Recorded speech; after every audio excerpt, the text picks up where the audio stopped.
আসসালামু আলাইকুম রহমতুল্লাহি ওবরকাতুহু। সাহাবা কারা?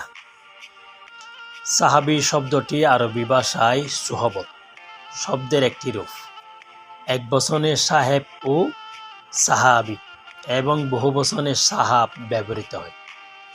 আবিধানিক অর্থ সঙ্গী, সাথী, সহচর, একসাথে জীবন যাপনকারী অথবা সাহচর্যে অবস্থানকারী। ইসলামী পরিভাষায় সাহাবা বলা হয়। সাহাবা শব্দটি দ্বারা রাসূল পাক সাল্লাল্লাহু আলাইহি ওয়াসাল্লাম এর মহান সঙ্গী সাথীদের বোঝায়।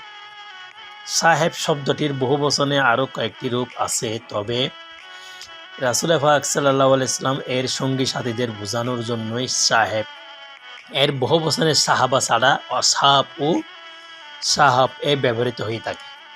সুবহানাল্লাহ।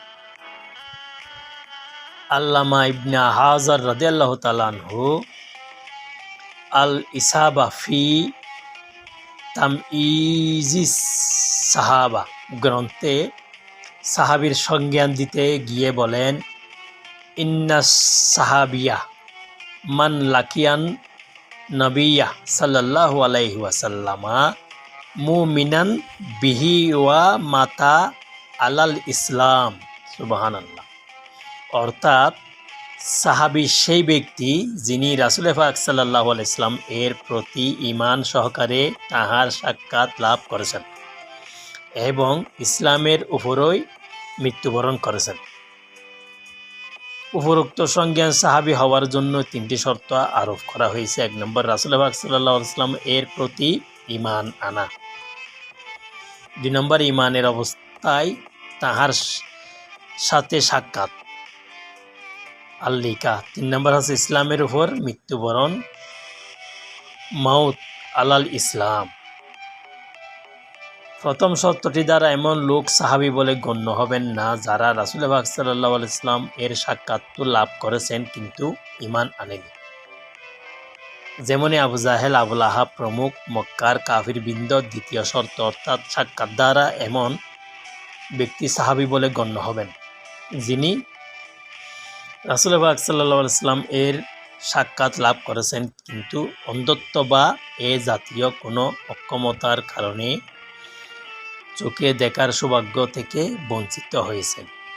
যেমন অন্ধ সাহাবী আব্দুল্লাহ ইবনে উম্মে মাকতুম রাদিয়াল্লাহু তাআলা আনহু। তৃতীয় শর্ত, অর্থাৎ মাউত আলাল ইসলাম দ্বারা এমন লোকও সাহাবীদের দলে শামিল হবেন যারা ঈমান অবস্থায় রাসূল পাক সাল্লাল্লাহু আলাইহি ওয়াসাল্লাম এর সাক্ষাৎ লাভে ধন্য হয়েছেন, তারপর মুরতাদ ধর্মত্যাগী হয়েছেন, তারপর আবার ইসলাম গ্রহণ করে মুসলমান হিসেবে মৃত্যুবরণ করেছেন। পুনরায় ইসলাম গ্রহণের পর নতুন করে রাসূল পাক সাল্লাল্লাহু আলাইহি ওয়াসাল্লাম এর সাক্ষাৎ লাভ না করলেও তিনি সাহাবী বলে গণ্য হবেন। সুবহানাল্লাহ। এটাই সর্বাধিক সঠিক মত।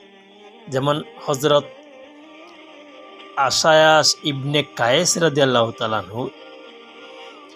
আরও অনেক হাদিস বিশারদগণ আশআয়াস ইবনে কায়েসকে সাহাবীদের মধ্যে গণ্য করে তাহার বর্ণিত হাদিস সহিহে ও মুসনাদ গ্রন্থসমূহের সংকলন করেছেন, অথচ তিনি ইসলাম গ্রহণের পর মুরতাদ ধর্মত্যাগী হয়ে যান। হযরত আবু বকরের খিলাফতকালে আবার ইসলামে ফিরে আসেন। সুবহানাল্লাহ। শেষোক্ত শর্তের ভিত্তিতে এমন ব্যক্তি সাহাবী বলে গণ্য হবেন না যে ইসলামী অবস্থায় রাসূল পাক সাল্লাল্লাহু আলাইহি ওয়াসাল্লামের সাক্ষাৎ লাভ করেছেন কিন্তু পরে মুরতাদ অবস্থায় মারা গেছে।